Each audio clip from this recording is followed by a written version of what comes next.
That song was written by my good friend Steve Goodman from Chicago. Somewhere back around 1970, I was playing in Chicago one night, and after my gig, he came up and he sang me that song he wrote. And he said to me, "Arlo, would you do me a favor? Give that song to Johnny Cash for me." I said, "Sure, Steve." I did too. I played it for Johnny Cash. But Cash had already recorded a whole bunch of train songs at that time and didn't want to get stuck in the train song genre. So he passed on it, which worked out fine for me. You know, it's fun going back and remembering this stuff. I remember just prior to November of 1965, in the spring of 1965, I had graduated high school and I turned 18 that summer. And I was playing up and down the East Coast and little coffee houses, past the basket places, out on the street, whatever. I was just looking for pizza money. And I was doing good in pizza in the summer of 1965. But at some point, I got a phone call from some old friends of my father's, a couple of fine bluesmen, Sonny Terry and Brownie McGee. And these were guys that every time they came anywhere near where I was, I would sit right up in the front and I would watch them like a hawk, just staring at them, trying to figure it out what it was they was doing. Nobody played the harmonica like Sonny Terry, even to this day. And Brownie McGee was an awesome guitar player. Didn't get the credit for it, but he knew what he was doing. And so I would just sit there and watch him. And they called me up that summer, and they said, "Arlo, we hear you're starting to play some music. Would you consider opening a show for us out on the West Coast?" I ran home. I said, "Mom, I'm going to the West Coast." She said, "No, you're not." I said, "Come on, Mom, I'm going to open up a show for Sonny and Brownie." She couldn't say no to that. It was like family. So she said, "Well, if you're going out to the West Coast on your own, you naturally have to stay with family or friends." I said, "Mom, we don't have family or friends out there." She said, "Well, then the next best thing." Well, the next best thing was somebody Sarah Lee mentioned earlier, a guy named Ramblin' Jack Elliott. And he had hung out with my dad for some years. You know, they got in trouble crossing the country together. Their journeys are legendary in some circles. And at 18, I knew Ramblin' Jack better than my mom. I didn't let her know that, but I was freaking eager to stay with Ramblin' Jack. So I got on a plane eventually and went to Los Angeles. Jack picked me up at the airport and took me to his home, which was in Malibu at that time. And he was in those days, and remains to this very day, to be not just a great performer, a great storyteller, a great picker and all that stuff, but he's also a rodeo fanatic. So the very first thing we did when we got to his house, we put down my stuff, walked back out the door, down the street to a rodeo arena that was right there in Malibu. And that day, the Trancas Riders and Ropers Association was having some kind of barrel riding events, you know, rodeo stuff. And they had a parade, you know, on horseback with flags and all that. And leading that parade that day was the most beautiful woman I'd ever seen in my life. Stopped me cold, just dropped dead, drooling out of both sides of my face. And I saw her way off in the distance. And she kept riding closer and getting better, you know, until she went right by me.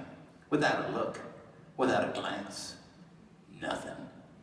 Her shadow stopped in front of me, went around, and then kept going. It was that bad.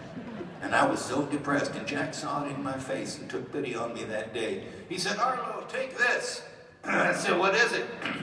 He said, "Don't worry, it'll wear off." Had some strange dreams that night.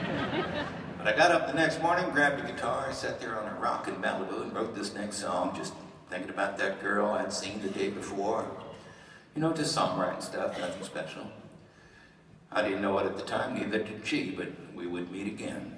A few years later, get married, have kids, grandkids, all that.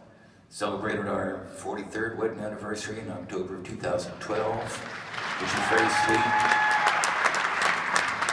She was very ill at that time, but she lived long enough to get through that anniversary with me and all the kids and all the grandkids. It was a good life, a great life.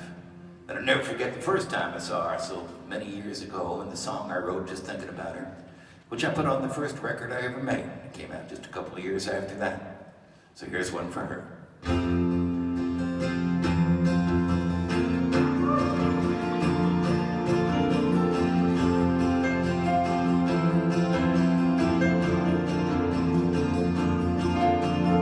Sail with me into the unknown void that has no end.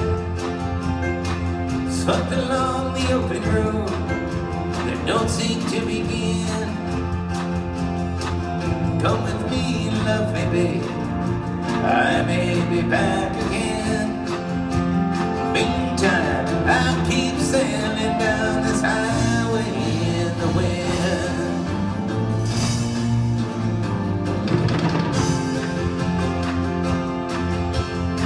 Evenings just begins the days, it follows with the night. To love you and to be with you, to say that it's alright. Love me while you have me, babe, I may be back again. Meantime, I'll keep sailing down this highway in the wind.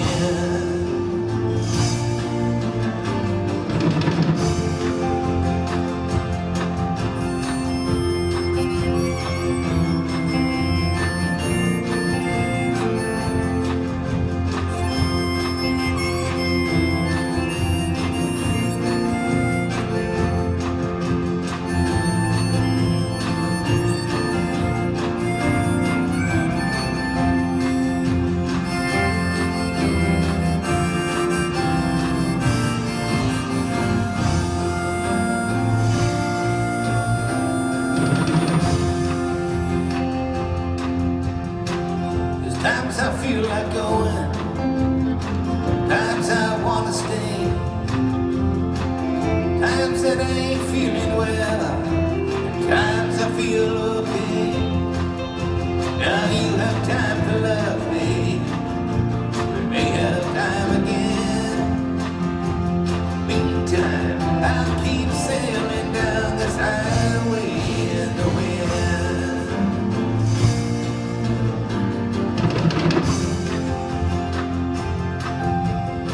The fortune teller tells me I have somewhere to go.